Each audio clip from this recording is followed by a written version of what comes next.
Levy पुस्तक 2 पर्व।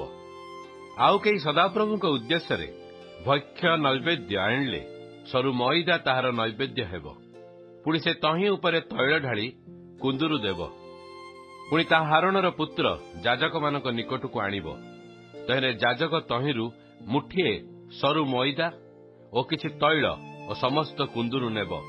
पुणी जाजक तत्स्मरणार्थक अंश रूपे ता बेदी उपरे दग्ध करिब। ता सदाप्रभुଙ୍କ उद्देश्य तुष्टिजनक आघ्राणार्थे अग्निकृत उपहार हेब। एही भक्ष्य नैवेद्यर अवशिष्ट अंश हारण और ताहार पुत्र मानकर हेब। सदाप्रभुଙ୍କର अग्निकृत उपहार मध्यरे ताहा महापवित्र। आउ जेबे तुमे भक्ष्य नैवेद्य रूपे तंदुरुरे पक्व द्रव्य दिय तेबे ताहा तैल मिश्रित और ताड़ी शून्य सरू मैदार पिठा अबा तैलाक्त सरू चकुली हेब। आउ जेबे पलमरे भजा द्रव्य तुमर भक्ष्य नैवेद्य हुए तेबे ताहा तैल मिश्रित और ताड़ी शून्य सरू मैदार पिठा हेब। तुमे ता खंड खंड करी तही उपरे तैल ढालिब। ताहा भक्ष्य नैवेद्य। आउ जेबे करई पक्व द्रव्य उपरे तुमर भक्ष्य नैवेद्य हुए तेबे ताहा तैल पक्व सरू मैदार हेब। तुमे एही सब द्रव्य प्रस्तुत भक्ष्य नैवेद्य सदाप्रभुଙ୍କ छामुको आणिब। आउ ताहा जाजक को देव। तहु से बेदी निकट को आणिब।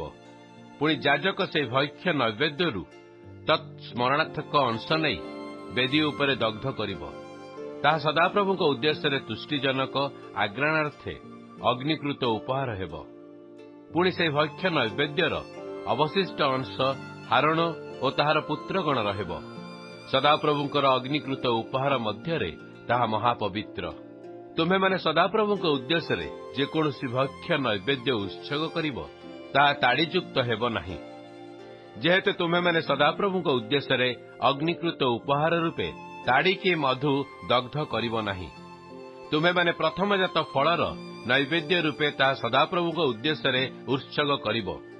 मात्र तुष्टिजनक आघ्राणार्थे ताहा बेदी उपरकू आसिब नाही। आउ तुम्हें आपण भक्ष्य नैवेद्यर प्रत्येक द्रव्य लवणाक्त करिब। कदापि तुम्हें आपण भक्ष्य नैवेद्य को तुम परमेश्वर नियम सूचक लवण रहित हेबाकू देव नाही। तुमर समस्त नैवेद्य सहित लवण उत्सर्ग करिब।